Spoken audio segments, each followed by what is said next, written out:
네, 정우실의 뉴스 브런치 듣고 계신 지금 시각 11시 41분입니다. 자, 이번에는 서점 편집자의 세심한 안목으로 골라온 좋은 책들 같이 읽어보는 시간이죠. 동네 책방.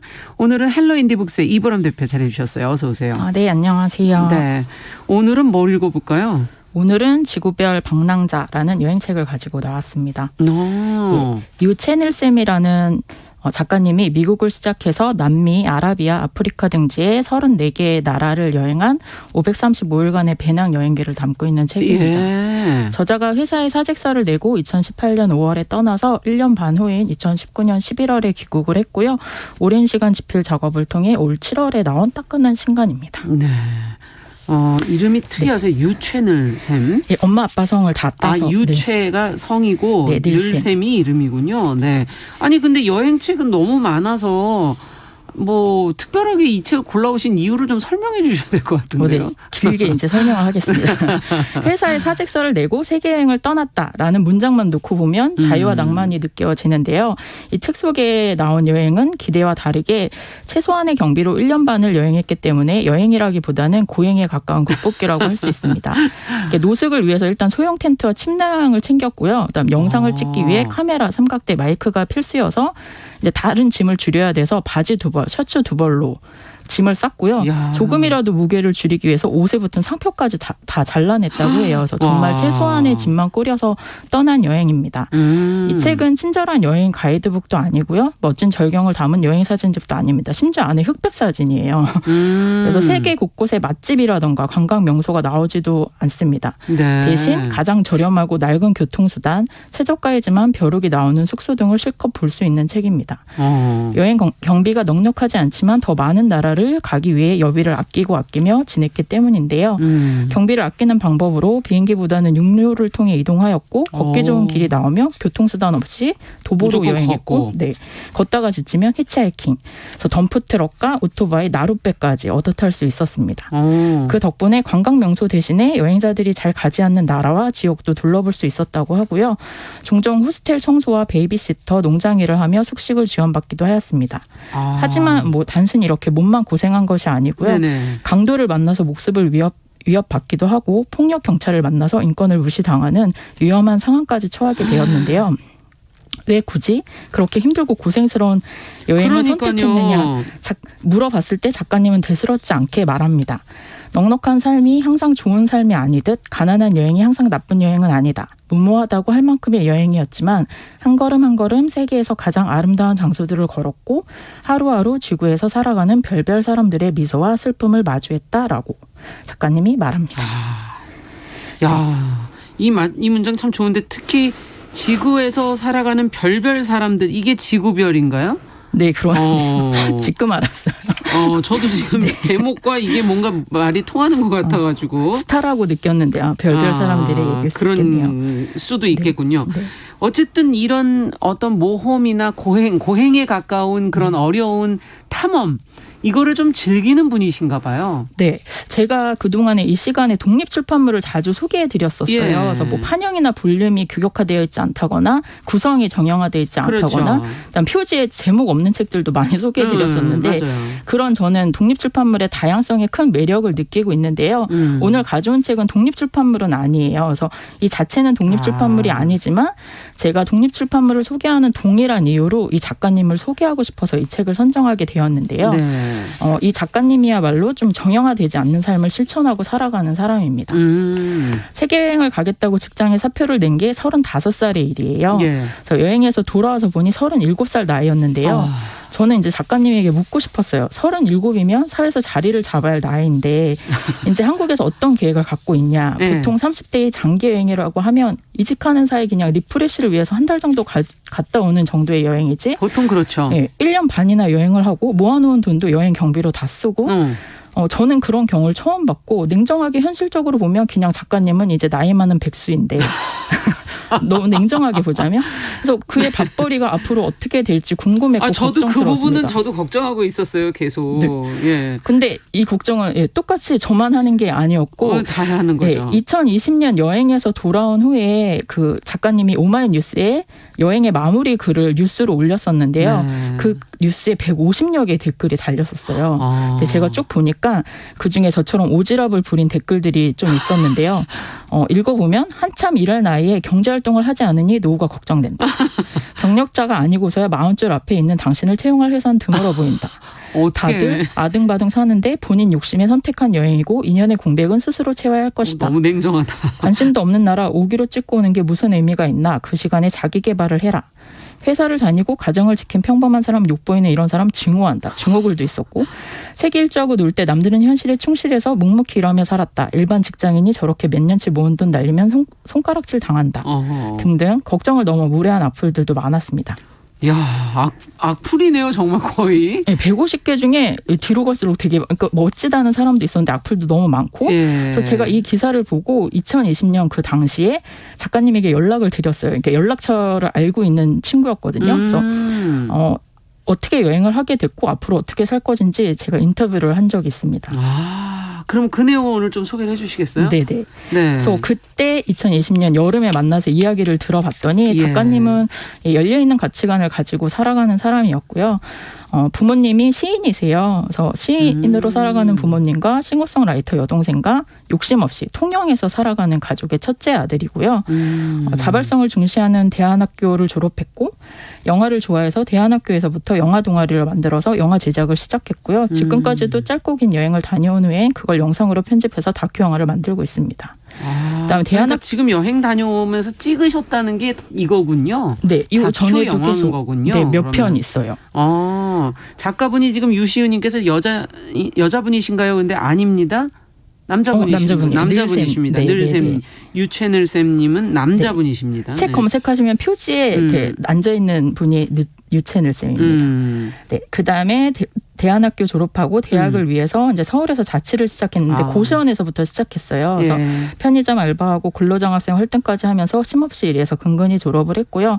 옥탑방에서 살면서 사회생활을 했는데 이제 어렸을 때부터 지구본을 보고 꿈꿔온 게 해외여행이었는데 그 소년이었을 때의 꿈을 20대 후반에서 이루게 됩니다. 월급을 모아서 꿈을 조금씩 이뤄 나가는데요. 20대 후반에 아시아 8개국을 254일 동안 배낭여행을 다녀오게 되고요. 돌아와서 또 돈을 벌어요. 4년 동안. 그래서 그 모은 돈으로 이번에 30대 중반에 다시 지구별 방랑자가 되어 535일간의 여행을 하게 된 것입니다. 꿈을 꾸고 지구본을 가지고 계속 꿈꾸다가 결국 돈 모아서 갔다 오고 또 돈 모아서 또 갔다 오고. 근데 그게 30대 중반이었잖아요. 그렇죠. 저는 어렸을 때부터 꿈꿔온 여행이지만 30대 중반이면 너무 어린 나이도 아니고 쉽지 않은 결정이었을 텐데 어떻게 그렇게 과감하게 다녀올 수 있었냐 물었더니 이 작가님이 말하길 직장 다니면서 월급이나 승진을 위해 사는 사람도 있고 명예와 권력을 위해 사는 사람도 있고 누구는 육아하며 가족을 위해 살기도 하는데 저는 여행을 하고 영화를 만들고 싶은 사람이라며 다양한 삶의 방향에 대한 이야기를 하였습니다.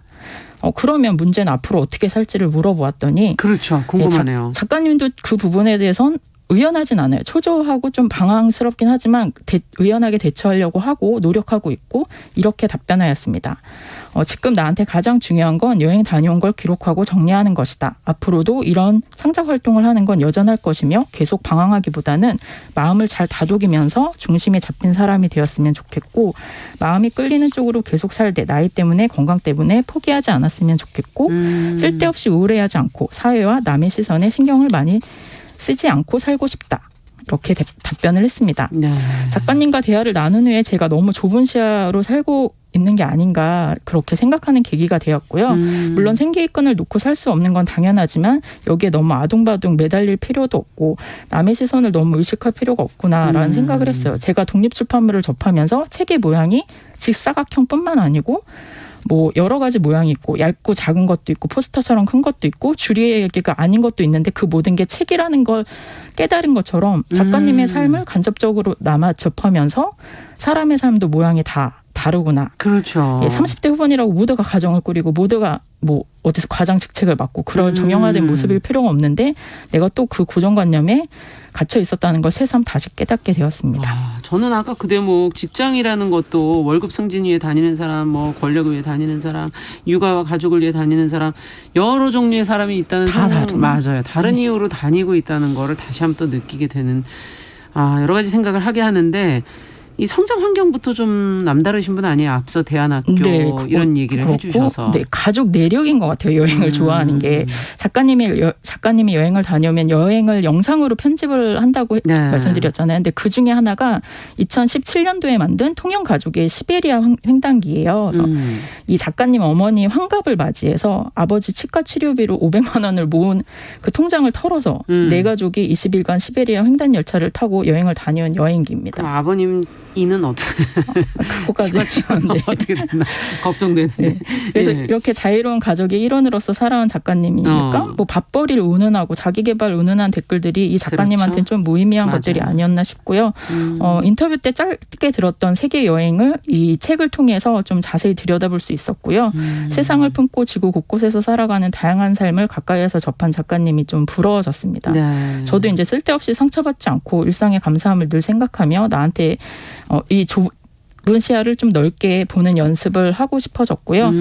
책 속의 첫 문장이 다시 여행을 꿈꾸는 당신에게 전하는 세계 일주 이야기인데요. 여행을 제안하는 문구이지만 저는 이 책을 일상에서 초조함과 불안을 느끼고 살아가는 사람들에게 추천하고 싶습니다. 지구별 방랑자는 작게는 여행의 의미에서 크게는 삶의 의미까지 다시 되새길 수 있는 책이라고 생각합니다. 네. 그런데 가족분들이 같이 이렇게 환갑으로 시베리아 횡단 열차를 타시고 하실 수 있는 그런 가족적 분위기도 있을 거고 우리가 정말 지구에 한번 이렇게 왔다 방랑하고 또 가는 게 우리 삶인 것 같기도 하고 네. 여행책이 꼭 여행책으로만 느껴지지 않는 대목이 이런 대목인 것 같아요. 네. 그리고 이 작가님이 싱어송라이터는 아닌데 이렇게 뭐 음원을 발표하진 않는데 통기타 들고 다니면서 노래를 불러요. 그래서 책 뒤쪽에 보면 작가님이 만든 9곡의 여행 노래들이 있습니다. 노래도 있어요. 네, 그래서 네. 시처럼 음미하면서 읽어도 좋고 아니면 일부 곡은 유튜브에 올려져 있어요. 라이브 영상이. 그래서 그걸 감상하면서 책을 보셔도 될 것 같고요. 그래서 유튜브에서 유채늘쌤 이렇게 검색을 하시면 예. 무례뿐만 아니고 그동안 찍은 여행 영상들 일부와 작가님의 일상을 엿볼 수 있습니다. 그리고 여행 후 만든 여행 다큐들 아까 말씀드린 통영가족의 시베리아 횡단기나 이 책의 영상 버전이 똑같은 이름으로 지구별 방랑자라고 나와 이게 있거든요. 지금 편집돼서 올라가 있어요? 예, 영상편이. 근데 유튜브에 있지는 않고요. 영상 제공 플랫폼에서 유료 결제 후에 감상이 가능합니다. 그래서 책과 영상을 함께 감상하시면 시청각으로 더 풍부하게 여행을 즐길 수 있을 것 같습니다. 네. 야, 마지막으로 이제 책의 그 에필로그에 여행을 무사히 마친 작가님의 감사한 마음이 드러난 대목이 또 있다면서요. 그거를 읽어드릴게요. 예. 대문도 열쇠도 없는 시골집에 사는 어머니 귀자 씨는 머나먼 나라를 여행 중인 자식의 무탈을 기도하는 심정으로 오가는 사람들에게 밥을 대접했다고 한다. 돈도 잃고 건강도 잃고 꿈마저 잃었을 때 동료와 친구, 여행기를 읽은 독자들이 든든한 밥값과 뜨거운 응원을 보내주었다. 돌아보면 고통이 아니라 사랑이 넘치는 여정이었다. 세계 일주의 경험과 사람들에 대한 감사함을 잃어버리지 않고 마음이 쭈그러들면 쭉쭉 몸을 움직여 춤을 춰야지. 먼 옛날 각설이의 노래처럼 죽지도 않고 굽이굽이 돌아와 덤으로 사는 인생. 앞으로도 끝내 자유와 사랑을 찾아 나만의 속도와 발걸음으로 하루하루 주어진 길을 걸어가야겠다. 야. 와, 재밌네요. 정말 죽지도 않고 네. 각설이처럼 굽이굽이 돌아와 덤으로 사는 인생. 자유와 사랑을 찾아서 나만의 속도와 발걸음으로 하루하루 주어진 길을 걸어가야겠다. 야, 우리가 삶을 어떻게 살아야 되는지를 다시 한번 생각해 보게 하는 그런 책이었던 것 같네요. 네. 네. 오늘 헬로 인디북스 이보람 대표께서 골라오신 책 유채늘쌤의 여행기, 세계를 여행한 여행기 지구별 방랑자 같이 읽어봤습니다. 이보람 대표님 감사합니다. 네, 수고하셨습니다. 감사합니다. 네. 자, 정의실의 뉴스 브런치 목요일 순서도 같이 인사드려야 되겠네요. 끝으로 김동률의 노래 들으면서 마무리하겠습니다. 출발. 저는 내일 다시 뵙겠습니다. 안녕히 계십시오.